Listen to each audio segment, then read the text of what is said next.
Balikpapan sebagai penyangga Ibu Kota Nusantara atau IKN punya peran strategis untuk mengembangkan sektor pertanian modern.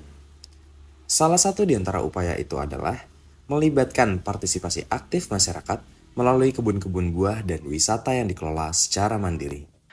Halo Sobat Kompas.com, kali ini saya sedang berada di kebun wisata milik Pak Agus. Betul nih Pak ya? Betul, Di sini dengan Pak Agus. Mas. Pak Agus, selamat pagi. Pagi, Mas. Ya, ini di sini tuh ada apa aja sih Pak isian di dalam kebun ini? Ya, ini adalah wisata edukasi kebun Pak Agus yang di dalamnya itu banyak komoditas hortikultura. Hortikultura, Hortikultura itu ya termasuk buah-buahan, sayuran, termasuk bunga itu adalah tanaman hortikultura. Hortikultura. Ya. Mungkin boleh kita lihat sedikit Pak, apa yang bisa kita lihat secara langsung di sini?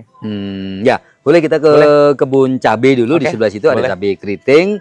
Pak, mau tanya-tanya nih, kan di sini saya lihat juga ada sedikit pepaya nih di sini Ya, ya. itu satu pohon aja Satu itu. pohon aja. Ya. Nah, ini kenapa ada satu pohon pepaya tapi Iya. cuma satu di sekitarnya Iya. bukan pepaya lagi. Ya, Kenapa ini Pak? ini adalah pohon induk. Jadi kalau kita ingin membuat benih atau membuat berbit, itu yang murni, tanaman itu tidak boleh terkontaminasi dengan tanaman buah yang lain gitu ya. Misalkan pepaya gini, ini kan pepaya Kalina jenisnya. Oke, ini Californianya ya? Hindari di sekitarnya itu jenis tanaman pepaya seperti bangko atau pepaya mini Balikpapan. Nanti terjadi perkawinan silang, makanya sengaja kita satu saja di situ untuk pohon induk gitu. Oke, Sobat Kompas.com, ini sambil kita lihat menuju ke sana ya, pohon pepaya Kalina Pak ya? Siap ya, termasuk juga pepaya, ini jenis Kalina.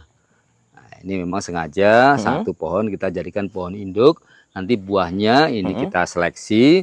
Nah, bijinya itu sebagai sumber benih untuk perbanyakan berikutnya. Oke.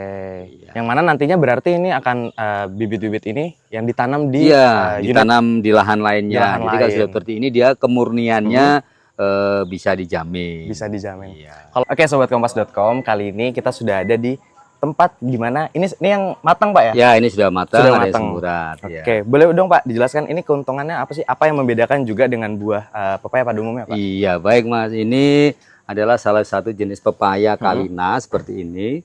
Dia ukurannya antara 1 sampai 2 kilo. Boleh ya. sambil nih Pak ya? Boleh silakan ya, 2 kilo. Nah, ini kulitnya dia lebih halus gitu ya. Ada jenis pepaya bangko. Pepaya bangko itu dia ukurannya lebih besar dari ini. Lebih panjang. Tapi kelebihan pepaya Kalina ini adalah satu, dagingnya tebal. Oke. Rasanya manis dibanding pepaya bangko. Kemudian ukurannya dia tanggung, sehingga kalau satu keluarga 4 orang 5 orang makan sekaligus habis, ya sudah, anda buka lagi. Nah, tuh, Kalau kan? paling dari kebun milik Pak Agus ini yang paling banyak orang suka itu apa? Yang paling banyak adalah pepaya Kalina. Pepaya Kalina. Iya, pepaya Kalina lebih banyak itu. Oke Pak Agus, tadi kan Pak Agus sempat menyinggung ada juga di pasar modern ya. Ya, Selain pasar betul. lokal, pasar Iya, modern pun iya. juga ada. Nah, Balikpapan ini kan sebagai kota penyangga Ibu Kota Nusantara juga Pak. Betul. Apakah sempat ada obrolan untuk bisa masuk ke sana juga? Atau mungkin sudah pernah?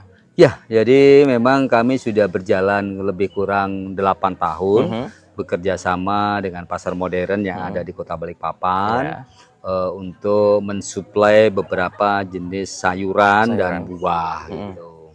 Dan ini sampai hari ini pun kami masih bekerja sama itu.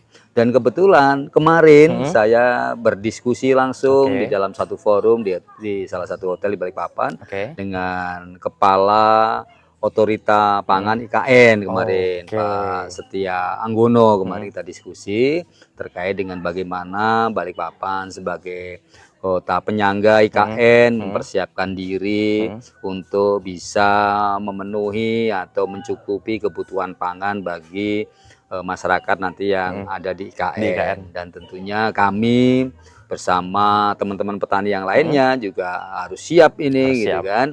Jadi kami juga tidak ingin menjadi penonton, kami juga ingin berperan di situ.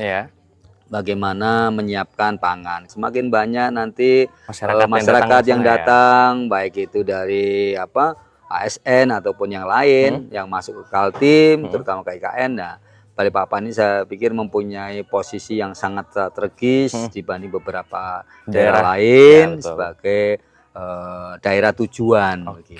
Hai Sobat Kompas.com, hari ini saya sudah berada di salah satu kebun milik Pak Agus. Ini luasnya sekitar 2 hektar tadi ya. Dan di belakang kita ini sudah banyak petani-petani muda.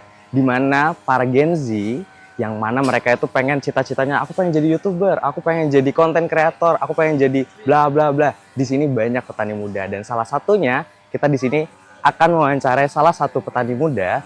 Halo Mbak, Halo. boleh kenalan dulu? Oke, ya. Riko Ya, Sulasi dari Kalimantan Selatan. dari Kalimantan Selatan. Nah di sini Mbak ini pengen jadi petani muda modern ya, untuk kondisi modern. Itu apa yang mendasari Mbak? Pertama itu hobi. Hobi? Iya, hobi. Oke, apa? Hobi apa yang bikin Mbak itu jadi pengen gitu? Pertama saya tuh hobi nanam. Mm-mm. Sekalinya jadi cuan. Oh, didasari dari Iya. hobi nanam jadi cuan. Cuan, ya, Jadi benar. cuan. Dari hasil menanam itu gimana caranya bikin jadi cuan? Pertama kita itu nggak usah mikirkan uang dulu. Kita Nggak. tuh hobi dulu nanam. Kita tanam aja, kita menyatukan dengan tanaman. Habis itu kita mencoba menjual ke pasar. Terus setelah itu tahu peluangnya makin besar, uangnya makin besar. Jadi tuh kayak makin pengen terus gitu dah. Awalnya tanaman seledri. Seledri. Permintaan naik terus. Terus ada permintaan selada, kita tambah sampai sekarang 15.000 lobang. 15.000. Ya. Banyak banget berarti ya. Dan sampai sekarang masih jalan, Mbak? Ya, masih jalan. Masih jalan. Oke, Mbak, tadi kan udah ngomongin 15.000 lubang untuk yang selada ya? Selada tadi ya? Iya, selada. Oke, itu ngasilin berapa cuan sih dari 15.000 lubang itu? 9 juta sampai 12 juta, kadang lebih sih. Kadang harga itu kan naik turun. Mbak, ada nggak sih pesan dan kesan misalnya untuk anak muda nih, biar mau juga ikut terjun ke sektor pertanian?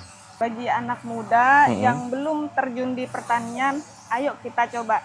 Karena kalau kita nggak mencoba, kita nggak akan pernah tahu apa peluang yang ada di pertanian. Karena pertanian itu menjanjikan. Itu dia sahabat Kompas. Jadi buat kalian yang pengen jadi petani muda, itu bisa diawali dengan belajar dulu pelan-pelan, nyoba Ya, cari pasarnya, benar-benar. akhirnya nanti ngasilin cuannya. Ya. Oke Pak Agus, ini saya mau tanya pertanyaan terakhir nih Pak, terkait dengan hilirisasi dari produk itu buah pepaya California, itu mau menjadi seperti apa? Ya, jadi sampai saat ini memang untuk produk pepaya, baik itu pepaya Miba, pepaya Bangko, ataupun pepaya California atau Kalina, itu masih kami jual dalam bentuk buah segar. Buah saja, gitu, ya. Tapi sampai hari ini kami belum melakukan kegiatan itu karena kami menilai bahwa dengan jual buah segar itu masih menguntungkan. Ya, gitu. Sobat Kompas.com sekarang sudah tahu kan apa saja yang ada di kebun buah milik Pak Agus ini. Dari buah pepaya Kalina, cabai, labu, dan lain-lain. Dan buat kamu yang tertarik untuk mengunjungi kebun buah ini, bisa datang ke kilometer 10 Karangjoang, Balikpapan Utara, Kalimantan Timur. So, datang ke sini ya. Dadah!